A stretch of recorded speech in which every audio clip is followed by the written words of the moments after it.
and we have to really escalate the noise we make so that we'll be heard.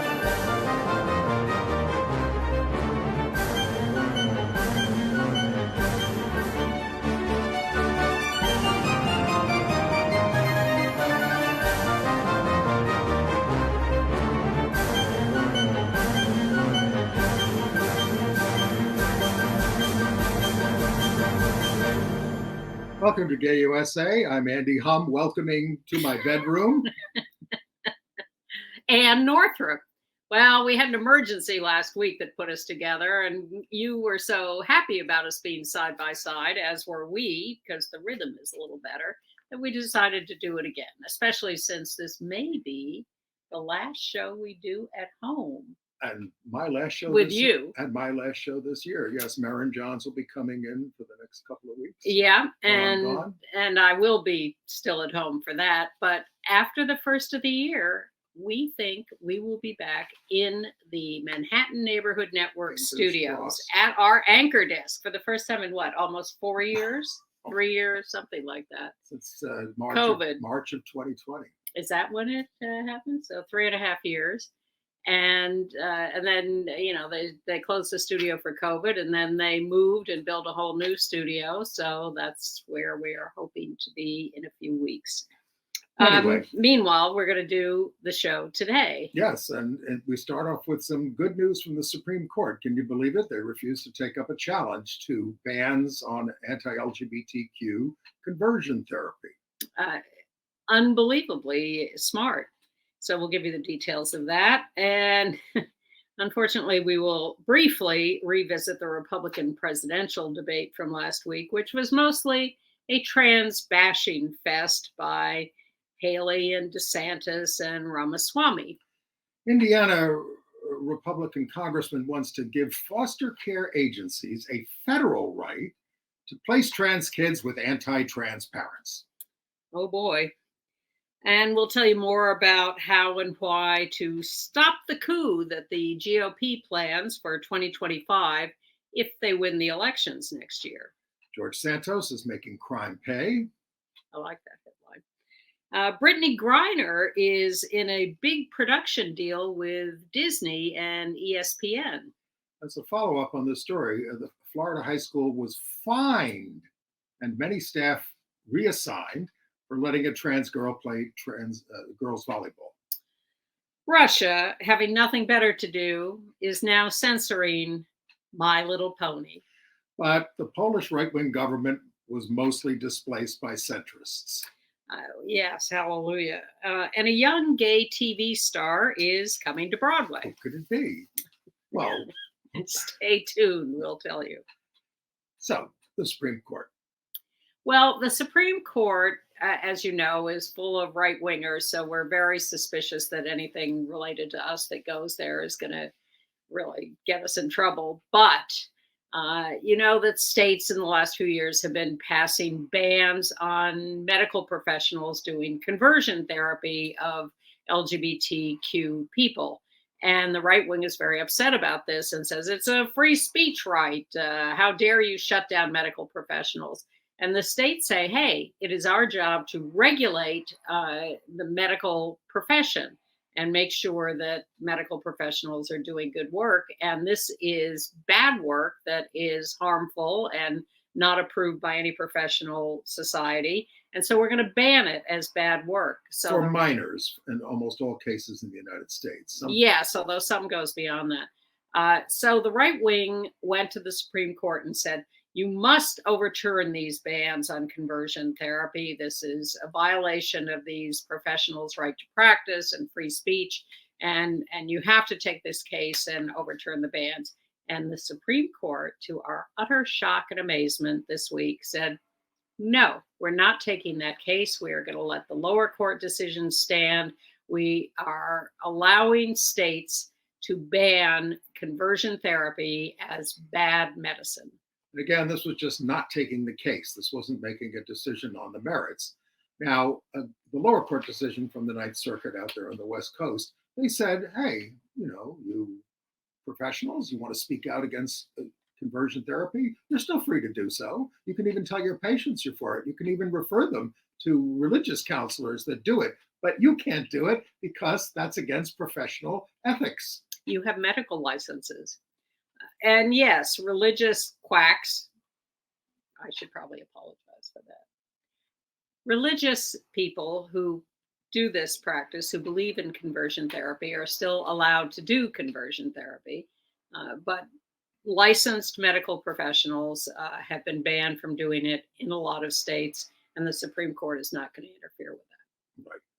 So the court left in place a law that bars these therapists from doing this with minors, and said Justice Thomas, who was a dissenter on this, he said, a practice favored by some conservatives. So what? I mean, exactly. I mean, conservatives want, some of them want to burn us at the stake. I mean, you got to allow that. Thomas, Alito, and Brett Kavanaugh dissented on this decision, but Amy Coney Barrett was with us, and Gorsuch was with us, along with Roberts and Sotomayor and Kagan and Brown. By the way, I had the word quacks in my notes too. So. Okay. All right. All right. Thomas almost lost his mind. He was so angry in his dissent. And very foolish in what he wrote. I mean, nobody wanted to associate themselves with his remarks. He's so off the deep end. Right. All right.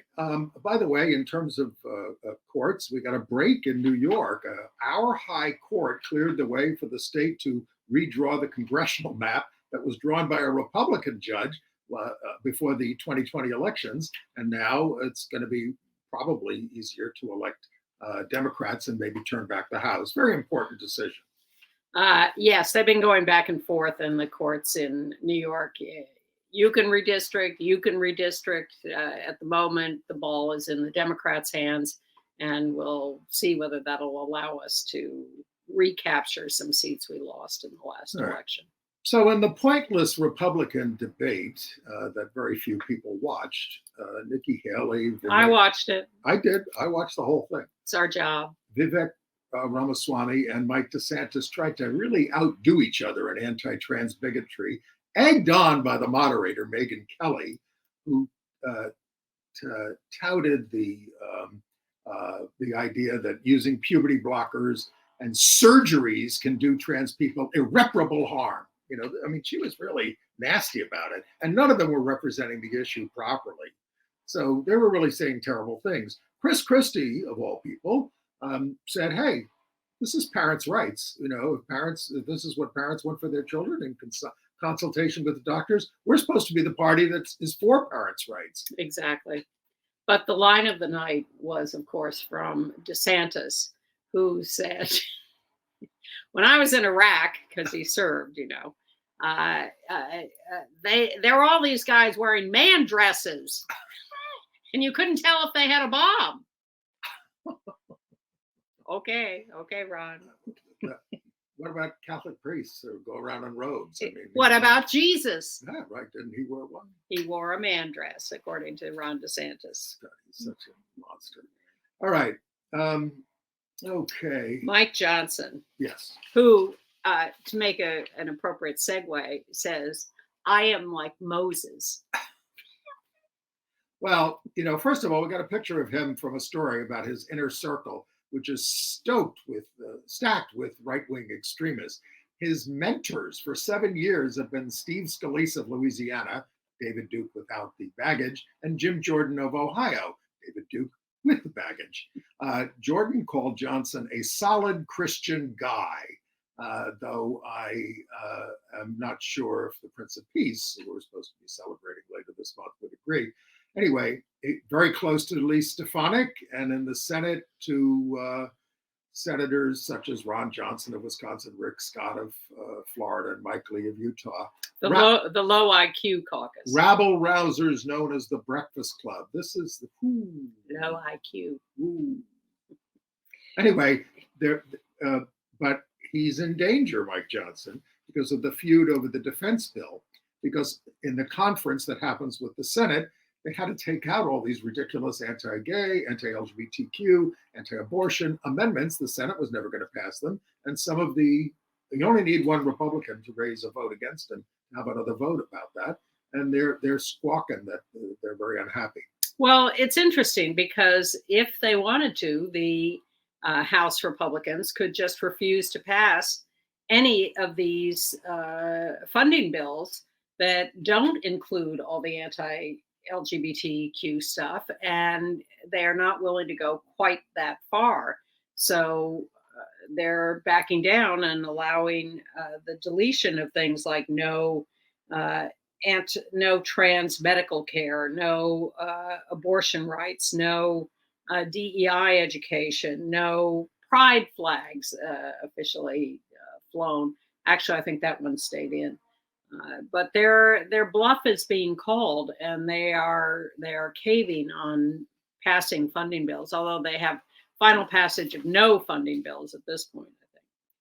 All right, should we revisit our friend George Santos? Oh, please. Well, he's now making as much money, more money than he did as a congressman, which was $174,000 per annum. He does these cameo videos, and he's also trying to negotiate a plea deal to stay out of prison. But they're not putting on his trial for at least until September and maybe later. Well, he may make a plea deal long before then, but his price for the cameos went from like $35 originally to $500 in about a week. You have to admire his entrepreneurship. He's making this money legally. Shamelessness. Well, he is also saying, and this is where he's really shameless, that he's toying with the idea of getting back into politics, and he expects to end up back in Congress. Now, the lawyers, the prosecutors are saying that perhaps there will be a provision in the plea deal that says you may not go anywhere near any political race. I don't care if it's for dog catcher for the rest of your life. We'll see whether that gets included. Okay. Let's see. Other political news? Well, in Wisconsin, yep. Democratic Governor Tony Evers vetoed a bill banning gender-affirming care for minors.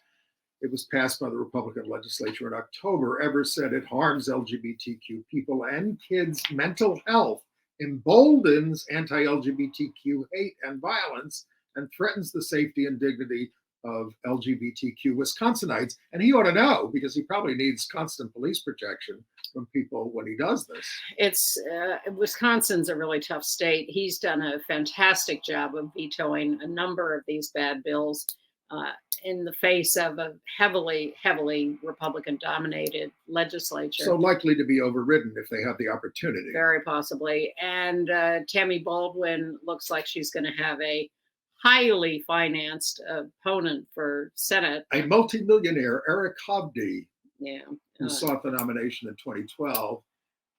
Her continuing wins are sort of magical. I would never have predicted that she could be as successful as she has been in getting reelected. No, they elected Ron Johnson as their senator. Exactly. But they ought to be able to beat somebody this guy who has mostly lived in California and the District of Columbia. She has beaten challengers before who you might have thought were strong, and clearly Wisconsin likes her and likes what she's doing. So we're all in for Tammy. Who says this guy's going to win the nomination? They've also got that crazy sheriff, David Clark. So, MAGA, and they could win a primary.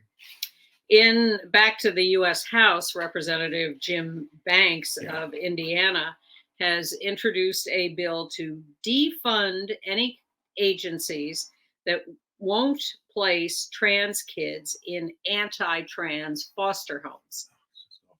He calls it the Sensible Adoption for Every Home Act, or the SAFE Act, when of course it is the opposite. Cruelty, of course, is the point here. His proposed rule requires a foster care agency to place the minors with parents who. Oh, wait a minute. His proposed. Oh no, sorry. Start again. The reason he did this is because HHS, Department of Health and Human Services, has proposed a rule requiring foster care agencies to place LGBTQ minors with providers parents who respect their identities. I knew I was missing something, and it was my glasses. Oh, Now I can read my notes better, and now I don't look like such a ghost. Instead of eye makeup, glasses. all right. In California, 3 anti-trans initiatives have been rolled into one to try to get on the 2024 ballot.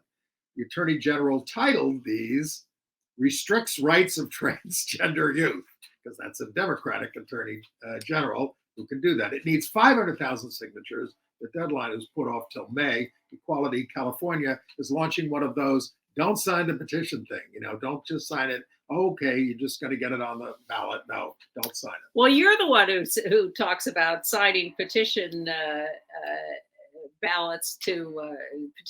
to get people on the ballot, no For matter who some, they are. no, not anybody, but for as long as a candidate comes to is on the street and they're collecting signatures and they're not scum. David Duke. Yeah, I mean, I would sign the first one that that comes along. Don't sign these, and they will have paid signature gatherers, is my guess, because that's what they do historically, and they will distort what the ballot initiatives are actually about. So please be very careful in California. We lost a marriage referendum in California back in 2008. Yeah.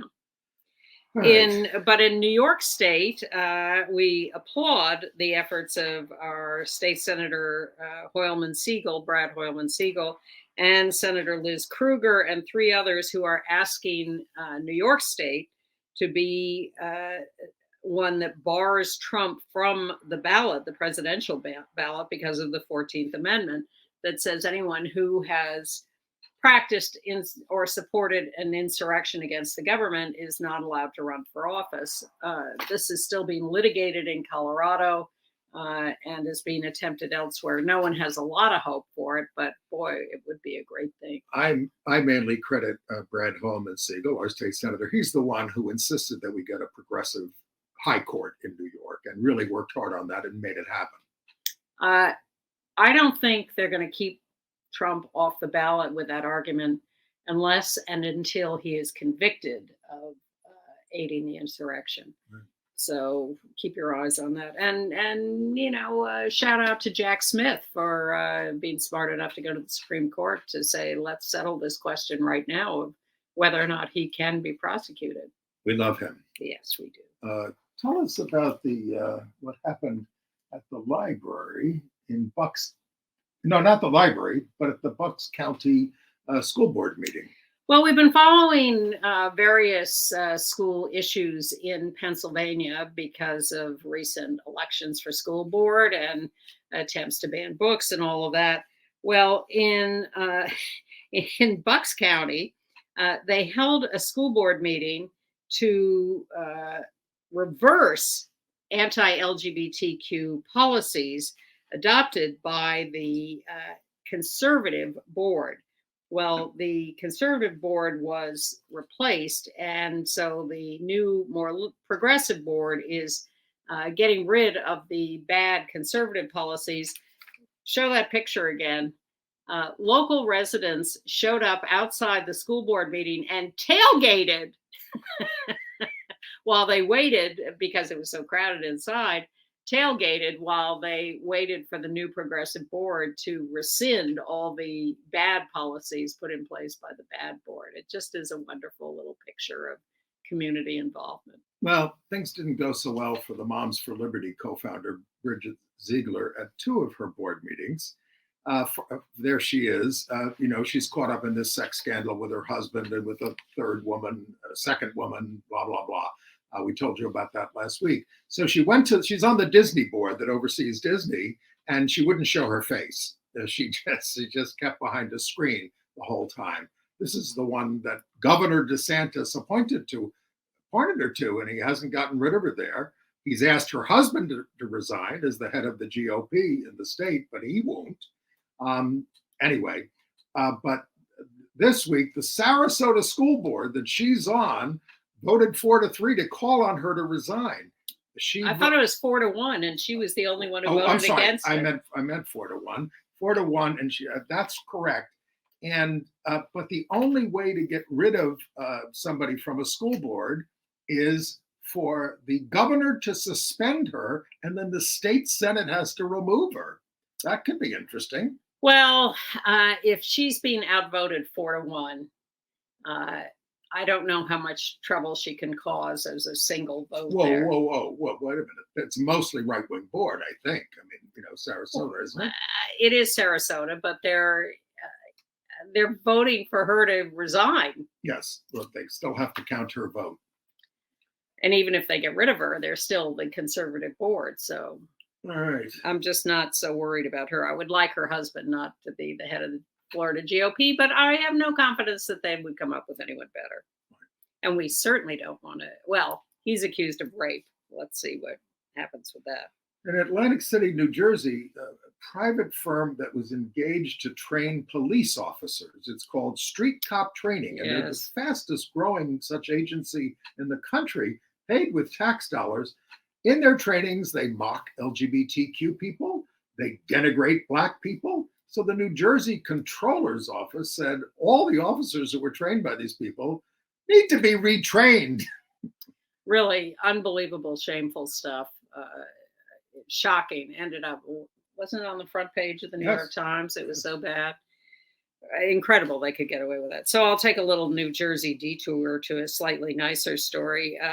There's a veterinarian, Dr. James Doherty, who has given $3 million to Rutgers University in New Jersey to fund a chair in LGBTQ plus health studies at the School of Public Health at Rutgers for research, academic excellence, and community engagement. That is a very nice vote of confidence from Dr. Doherty. Worried about what's happening in Missouri, we all should be.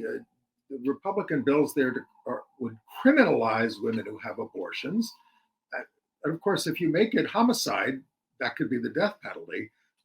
These states have GOP strangleholds and are going to run out of drag queens to persecute and turn to burning witches if people don't stop them. But two groups are trying to enshrine abortion rights. One moderately, one 24 weeks, which is not immoderate, but there you are. Well, Missouri has become a very conservative place, and Claire McCaskill is not optimistic that we're going to stop the criminalization of abortion in Missouri. Wow.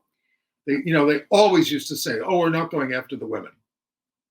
We're not talking about criminal penalties for women." Except Trump did. They are. Trump. Oh yes, he did. Put on the spot in his first campaign. Yeah, I mean, it wasn't like he put any thought into it. He was confronted by Chris Matthews. Thank you, and just off the top of his head said, "Yes, there should be punishment for the women." Has to be some penalty. But it was just a nonsense answer. Well, no, he was out. Well, we're careful about this, and I'm going to talk about him because, well, look, let's talk about him. Well, careful because that one statement, that careless statement, has inspired a lot of this work on the right. But he has tried to walk back that statement because it was just an off the top of his head, nonsense, knee-jerk reaction. Well, he's not walking back much. Let's remind them about the Stop the Coup. I'm not supporting him. 2025. And we'll be there for the town hall on December 17th at 2:30 at our LGBTQ community center. This Sunday. Working on a community response to what Republicans have promised to do if they retake the White House and the Congress in November. Now, Trump has said he will be a dictator on day one. He said that, and some Republicans say, "Oh, that's just him trying to be funny."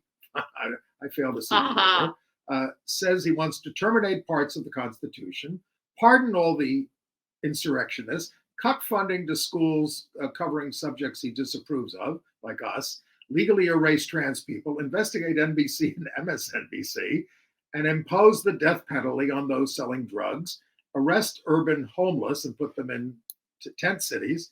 And that's just for starts. Well, and on the back of that, the Heritage Foundation, which is a very right-wing organization that's been in business for several decades, has put together this 800-page manifesto that is a plan for the next Republican president, and it involves getting rid of tens of thousands of civil servants in the government, just in spite of all civil service rules, just get rid of them and bring in right-wing, loyal to Trump workers who will be put in those jobs, whether they're allowed to be or not. They're just going to put them in by fiat.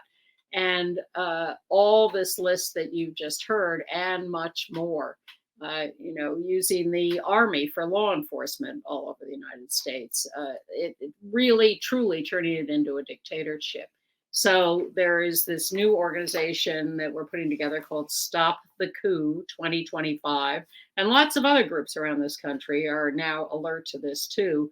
So there's this town hall Sunday, 2:30 to 4:30. You can attend in person or you can watch it online. There are going to be a couple of panels of expert speakers, including my favorite, Jeff Charlotte, who wrote the book The Family, that is really a huge, beautiful expose of the right-wing religious political fascists. Controlling Washington. Yes. And so there'll be a lot of information and then time to talk about what we can start to do to stop this. So go to Stop the Coup, COUP, all one word, Stop the Coup 2025, because that's when the new administration would start, .org. And you can sign up to come on Sunday, or you can get the link there to watch online on Sunday at 2:30. But to stop them, it's going to take an awful lot of voting on our parts. And stop being so picky about the candidates. Just stop them. I have full confidence that a year from now, when people are going to the election booths, actually 11 months, let's get the date right, people will not be pulling the lever for Donald Trump. A lot will. A lot did. More did Yes. in 2020 than did in, And more pulled the lever for Joe Biden. Yes, they did. Yeah. All right. Let's give them some good news. Transgender writer and academic Jennifer Finney Boylan will now lead PEN America, the free speech and expression group. She's also the national co-chair of GLAAD, Gay and Lesbian Alliance Against Defamation. She says her job is to fight for free expression on the right and the left. And I think that's appropriate. She's written 18 books, including She's Not There, A Life in Two Genders. She's a well-known opinion columnist for the New York Times. Her byline appears frequently there. She has been the vice president of the board of PEN, so this is not a new fight or organization for her, but congratulations to her and to PEN America for electing her president of the organization. And in the little town of northern Cambria in Pennsylvania, at the library, it's a town of 4,000 people, the director, Justin Brown, we have a picture of him, kept noticing that the Out magazine, the gay magazine, kept getting removed from the magazine rack, and back issues were missing too. So he confronted the library board and basically found out that, oh no, there was no vote on this. A couple of the members, 3 of them, just didn't like it. They just kept taking it out.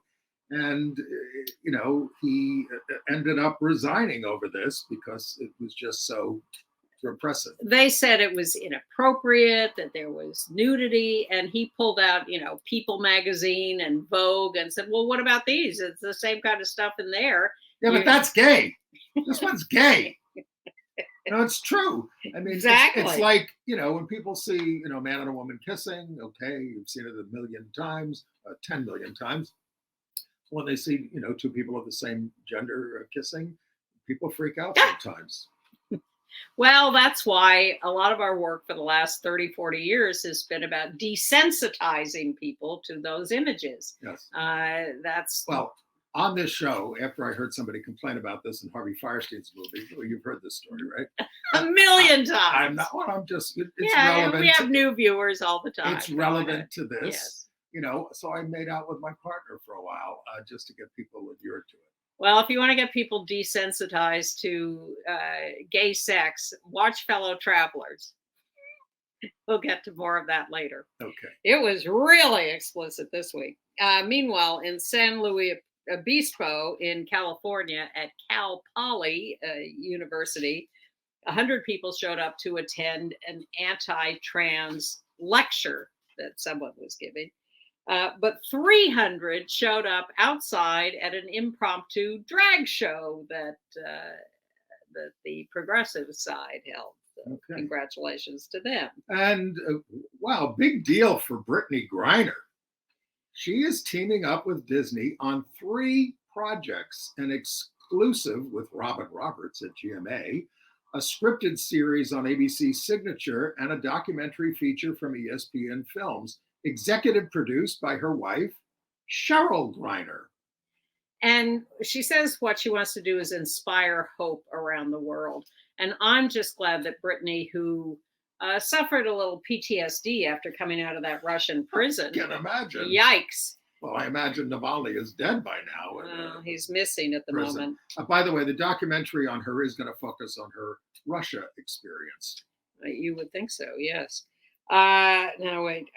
Massachusetts, the attorney general there has charged a group called NSC 131, who are white nationalists, with civil rights violations for harassing LGBTQ plus people and migrants. They are evidently terrorists and neo-Nazis who have been on a campaign to shut down drag queen story hours around the state.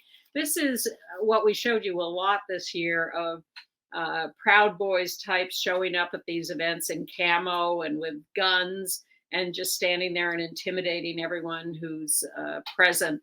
And so now Massachusetts is going to charge one of these groups with civil rights violations for doing this. In Illinois, a cisgender woman, Christine Chalmers, who placed 3rd in an amateur cycling championship, where there were only about 5 contestants, is standing up for the 2 trans women who beat her. Dozens of cisgender competitors signed a letter supporting inclusion. Piers Morgan, of course, and Martina Navratilova, nevertheless, attacked the trans inclusion.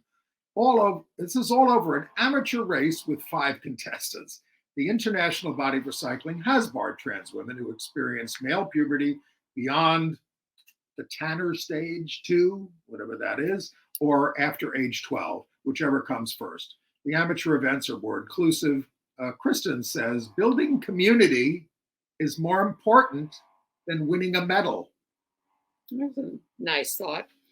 But in Coconut Creek, Florida, this is a follow-up on a story we told you before. At Monarch High School, we told you that the Florida State High School Athletic Association was angry because at this school, a trans girl was allowed to play on the girls' volleyball team.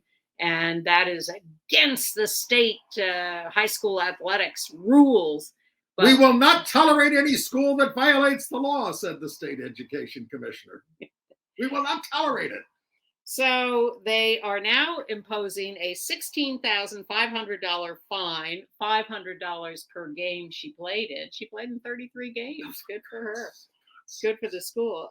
1-year ban on the school plane, on her plane, a suspension of the school from the State Athletic Association, and 5 administrators, including the principal and the student's mother, who is an administrator at the school, have either been reassigned or suspended. And all school officials must undergo a compliance seminar. Re-education. Sounds like communist China. It sounds like if she's already played in 33 games, probably there's no problem. Nobody cared. Yeah. You are just so mean down there. But watch out for, I wonder if I should have looked this up. Lake County, Florida. No. I don't know if it's in that county. But the Republican Party in Lake County, Florida, has put out a platform of what they want their candidates to run on. Abortion completely outlawed. No fault divorce. No gay marriage. Bring back prayer to schools. No more income tax. No minimum wage. No gun laws. No voting rights laws. Get rid of the UN and the World Health Organization. but pot is legal. Wow. Yeah, wow, exactly. That's quite a platform. Jeez. All right. Well, we had Oh, some. but do you know what the gayest state in the U.S. is? Vermont? No. The state with the highest percentage of its population, adults identified as LGBTQ. All right. I made my guess. What is it? Kentucky. No. Yes, Kentucky. Wow. Yeah. And yet we're not. Well, we do have Andy Bashir, the Democratic governor down there, who stands up for us. But we also have Mitch McConnell and who's that? Rand Paul as the senators. It defies expectations, but it is the result of a survey or a bunch of surveys. All right, actually. a bunch of transitions in the community. Well, not transitions, but some new appointments. Tell us about. We have a new head of the LGBTQ Community Center in New York. Yes, Glenda Testone, who's been there for a number of years, has retired, and Carla Smith, this is a picture of Carla, is the new CEO. Lesbian, person of color, was the deputy CEO at the Urban Resource Institute, which provides services for domestic violence shelters. She's worked at Housing Works. She's worked at the Anti-Violence Project. She will assume office in February. And the Brooklyn Community Pride Center has a new executive director. Kenrick Ross, a veteran nonprofit leader, Black gay man, an immigrant from Guyana. All right. And as long as we're in the Bronx, I'll throw in a bad story. A transphobic, homophobic man has been arrested 1 month after viciously stabbing a trans woman who interfered with his attack on another woman. He was attacking a woman. The trans woman attempted to intervene and save the woman who was being attacked. He viciously attacked and stabbed her very seriously. He has now been arrested and will be charged. And then in St. Paul, Minnesota, Latina trans woman Savannah Ryan Williams, 38, was shot dead at point blank range after she allegedly had consensual sex on November 29th. Left for dead for hours, the police discovered the body in a courtyard. 25-year-old Damarine Kalu Bible, his last name is, charged with second-degree murder. He called his father and said, while he felt sorry, he had to do it.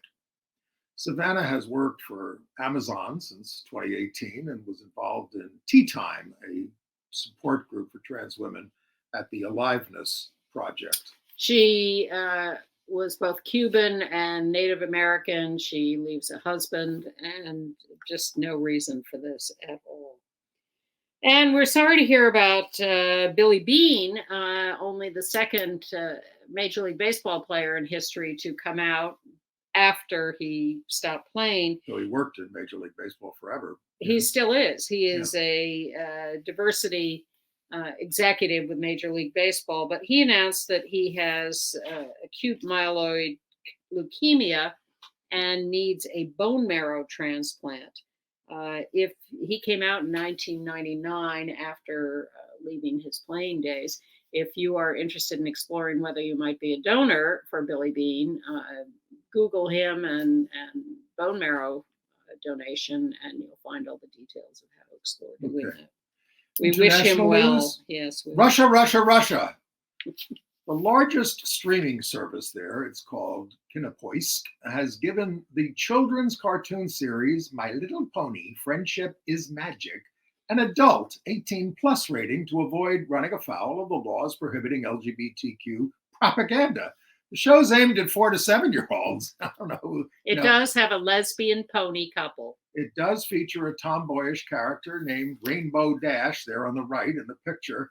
They introduced a same-sex couple. I don't know if they're getting it on, Aunt Holiday and Auntie Lofty.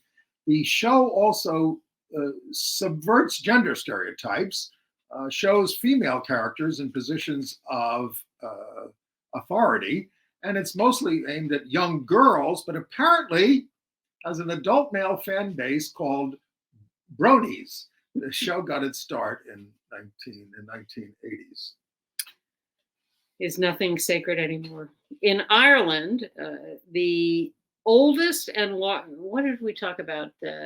Was it cycling in Ireland? Some organization around trans issues. But now the oldest and largest competitive dance organization in Ireland has announced that it will allow young trans women to compete in their dance. Well, the thing is, they have allowed it for a long time, but and now just people are picking up on it because a trans girl won her category in the southern region, and now some people are all up in arms. And one veteran transgender said, "It's not the Olympics; it's just dancing. We need to prioritize the children and their mental health, not parents and their political beliefs."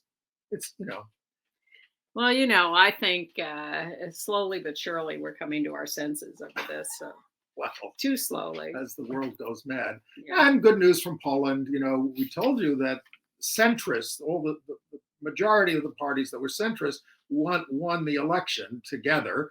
And Donald Tusk the former centrist prime minister, is back at the head of parliament after that long right-wing reign of terror from the Horrible. Truth and Justice Party, Exactly. which is still entrenched in state media and the judiciary.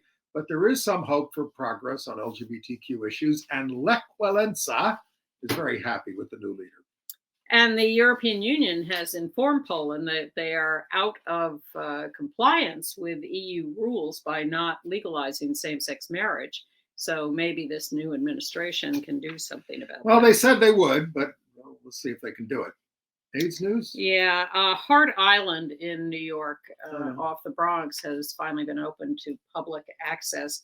It's a place where a lot of people with AIDS are buried, not because they were anonymous, which is most of who's buried at Hart Island, but because their families rejected them. They couldn't, or cemeteries rejected them, and they ended up at Hart Island. And there's been a hunger to be able to visit those graves on Hart Island, and now people can. Dr. Yao XI, who defied the Chinese government pressure when she exposed a rural AIDS pandemic through reckless blood collection, she's died at the age of 95. She won a claim abroad, but the Chinese were very unhappy with what she was exposing, and they tried to silence her. So she spent the last 10 years of her life in New York. She didn't get involved with AIDS until she was 70. But she said, look, you have a man-made, that's her quote, a man-made catastrophe here. And those responsible were never held to account. Man-made, not in the sense of the virus being man-made, Right. but in terms of it Blood. being allowed to spread by bad practices and an unwillingness to acknowledge its existence. I read her story. She was tortured as a young woman by the Maoist radicals, but she refused to buckle. She wants her ashes scattered in the Yalu.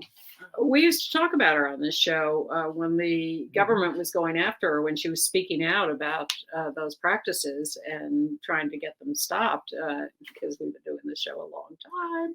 And we were doing it when she was very active on that. And she was a total heroine. She was amazing. 95 years old. So she was so old that as a child, her parents foot-bound her, which is a traditional practice. And she limped for the rest of her life. But so she survived an awful lot. And lived a long life, for which we're grateful, and grateful for her courage. Died right here in Manhattan. Okay. All right. Entertainment news? Yeah, well, Queen Latifah was one of the people at the Kennedy Center Honors. There she is, and her rainbow, everybody gets a rainbow thing there, a necklace. And CBS is going to broadcast that on December 27th at 9 p.m. Also being honored are Renee Fleming, Billy Crystal, Rita Moreno. No. What? No. Am I wrong? Yes, you're wrong. Billy Crystal and Renee Fleming and Dionne Warwick and Barry Gibb. Oh. Rita Moreno. She must have talked about Rita Moreno in her remarks. Or Rita Moreno is honoring someone, one of the Sorry. honorees. Rita's probably. I think Rita's been honored by the Kennedy Center. Times. Okay. No, I think she is a recipient of the Kennedy Center honors. Okay. And an earlier year. That's Well, right. tune in, find out who gets it. It's be exciting. Well, we know who's been honored by Time Magazine as Breakthrough of the Year, and that is Alex Newell. This is not Person of the Year, which was Taylor Swift, but this is Breakthrough of the Year. Alex Newell, of course, we first met, I think, on Glee. Some people may have known her earlier, but she's done a lot. She is the first one of two non-binary people to win a Tony Award. I think they both won last year. She won for Shuck. She won for, yes. She won the Tony. She's amazingly Best supporting talented. for Shuck, yeah. She is an incredible singer and actress, and I'm really glad to see her. She's on the recent recognized. TV series Zoe's Extraordinary Playlist. Zoe's. Yeah. Zoe's. I just saw her on that. Yes. Okay, and she's on an Emmy-nominated Christmas special, Our Kind of People.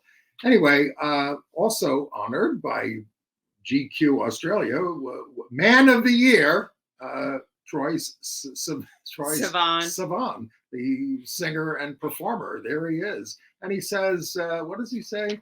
He says he has a very complicated relationship with masculinity. I think that's the understatement of the year. There is a new opera being made of the Danish Girl story. Oh. Yeah. It's being called Lily Elba, and it's about the first person to have trans surgery in the 1930s. It was the movie The Danish Girl. And if you go to operavision.eu, you can see the opera. Okay. Out actor Joe Locke, who was the star of Hot Stopper, about the young British gay couple in school, is coming to Broadway in February to join the replacement cast of Sweeney Todd, which is a good production, as Tobias, who's the young man who sings Nothing's Gonna Harm You. He's going to be there February 9th through May 5th, joining Sutton Foster as Mrs. Lovett and Aaron Tiviot as Sweeney. I am announcing a new category of stories on Gay USA, LGBTQ moments on game shows, initiated last week by Andy with a segment from the $100,000 Pyramid. This week's entry is from Wheel of Fortune. Oh.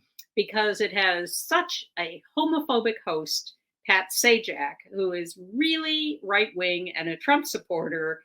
And he had Marjorie Taylor Greene, had his picture taken with her. Yes.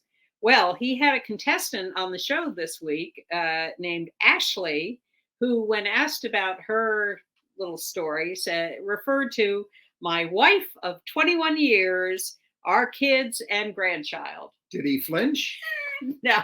Well, he doesn't. They've had a lot of gay contestants over the years. Yeah. Well, yes, there are gay contestants on all these shows. But when she said my wife of 21 years, I just went, hip, hip, hooray. That's great. That's great. And it's great. It's great. We're everywhere. Even I stopped watching The Wheel after I saw the picture of him with Marjorie Taylor Greene. Oh, you're so punitive. Out.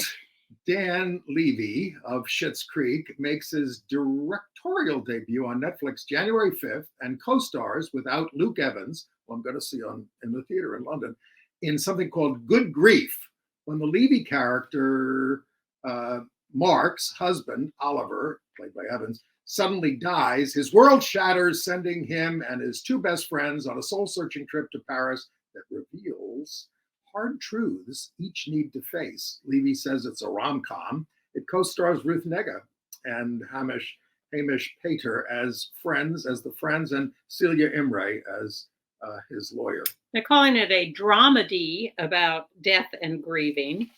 So parts of it must be funny, but they're emphasizing uncomfortable honesty.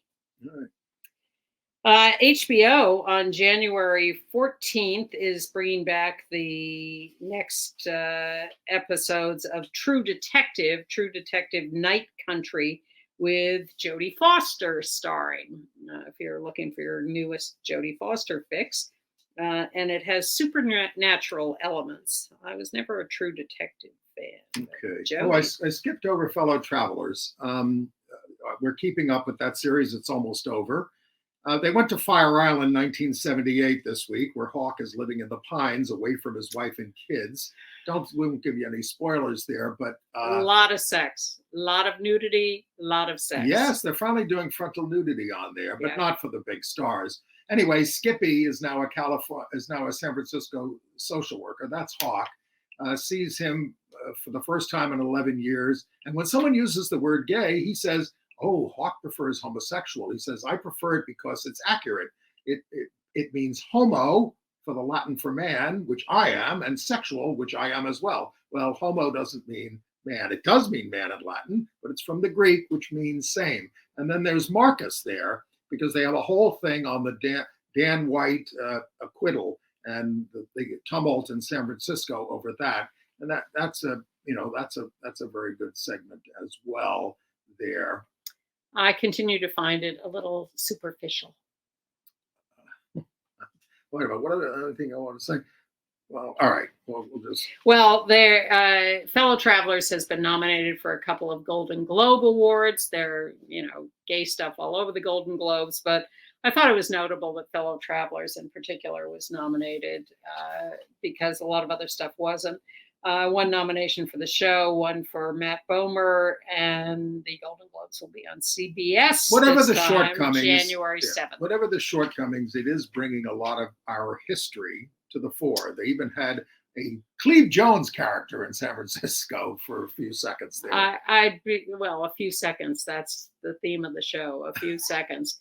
But I would be curious to know how many people are watching the show and who they are and what they think of it. Let's find out. All right, I saw How to Dance in Ohio, based on a documentary about people in an autism support group putting on a dance. The show is distinguished by using young actors on the spectrum making their Broadway debuts. All of that is to be lauded, but the score is what I call Broadway generic. I hate that. Never a memorable song that you can think of. I mean, this is the way they all do it. Next to Normal, you could go on and on and on. That's why I don't go anymore. Still, the performers give their all, and they do achieve a moving ending at the Belasco there. So, did you see Cassandra? I did, because we had a screening from my union, and Gail Garcia Bernal was there.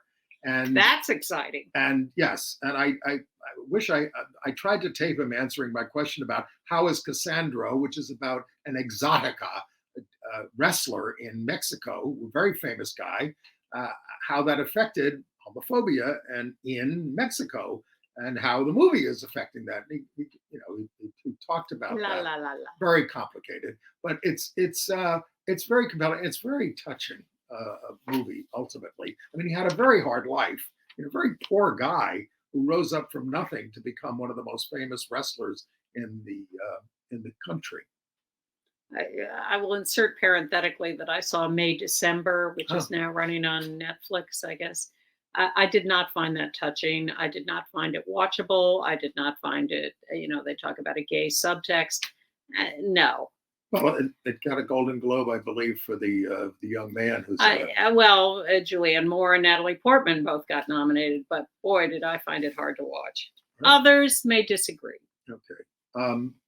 Before we go, a lot of books come over the transom here, and ones I just want, because maybe looking for something to read over the holidays. I just want to mention them because we never had them on as guests. It's true. Some of them we asked. Harvey Firestein's memoir, I Was Better Last Night, which was quite wonderful and very readable. It's, very. And Christopher Burns' bio. He's my colleague at Gay City News. He does the theater reviews of Terrence McNally, covering all of his work, plays, TV, and movies. Gail Merrifield Papp's Public-Private, My Life with Joe Papp in the Public Theater. They're the couple that pushed social consciousness into everything they produced. Also raising Joe's son, Tony, who died of AIDS in 1991. And I just saw her at Emmett Foster's memorial service at the Public. I heard that was quite moving. It was wonderful. You had lesbians reading Emmett Foster's sex recollections. It was hilarious. Anyway, you'd have to know Emmett to know that. And then, of course, Chris Cooper's memoir, Better Living Through Birding, Not to Be Best. Okay. Yes, we want to give you every opportunity to remember Chris Cooper's book and his I, ID TV show, which I suspect you can find on demand. And he'll be back here sooner or later. And I finally saw Saltburn, again at a screening by Emerald Fennell, who did your favorite movie, Promising Young Woman. I know you hated it. I don't even remember it. You came back and I liked it and you hated it, but this is a very creepy satire starring Barry Keoghan there. You know, it's a satire on the English class system, but very violent and very creepy. It's got a bunch of Golden Globe nominations, including for Rosamund Pike, who is quite hilarious as the lady of the house. I say lady, advisedly, because these are aristocrats. And anyway, they meet at Oxford. You know, he goes after the most beautiful guy in the world, Jacob Elordi, who was Elvis and Priscilla, and was in Euphoria. The director says it's about desire. Very homoerotic, but more style than substance. I vaguely remember hating Promising Young Woman, but I can't remember who was in it or what it was about. Yeah, wasn't it Carey Mulligan? Who makes a brief appearance in this, or a cameo. And I just saw her in something else too. Yeah. It's just all, it's going Well, her away. big movie is Maestro now. Oh yeah, someone just told me not to see that. I saw it. I mean, it's as I said, it's an expensive art film, so it's not a straightforward biopic. There's a lot of good stuff in it. I don't think they do. I mean, they show the gay characters, the gay relationships that he had, but they don't give them the depth that they give with his wife. And of course, his wife is aware that Leonard was running off with women. They don't even go with men. That's right. He never went off with women. He was a gay man. He was not bisexual. I say this advisedly because that's what his friends said. He wasn't bisexual. He was a gay man who took a wife and did have 3 children who he loved, Just and like he loved Hawk. his wife. Just like Hawk. in fellow travelers. Yes, I guess that's more realistic than I. We must be running like out of time here. Oh, yeah. God, we got a minute. Less. So, Andy, you're going to London for a couple of weeks. Yeah. You're going to see some theater. Yeah. And maybe you'll even tell us about it while you're still over there. Maybe. And if Marin Johns will be here for the next 2 weeks. Hi, Marin. Come on down. And we have the Stop the Coup 2025 Town Hall on Sunday at 2:30 p.m. in person or online. Take your pick. At the New York Community Center, so you can watch it all over the country. We'll give you the link. Yes. Sign up for our email. Yeah. At and Gay thanks USA. for all your support this year. You are tremendous out there. And you write us the nicest notes, and that is really so heartwarming. We're quite moved. But we have to go. Bye. See you.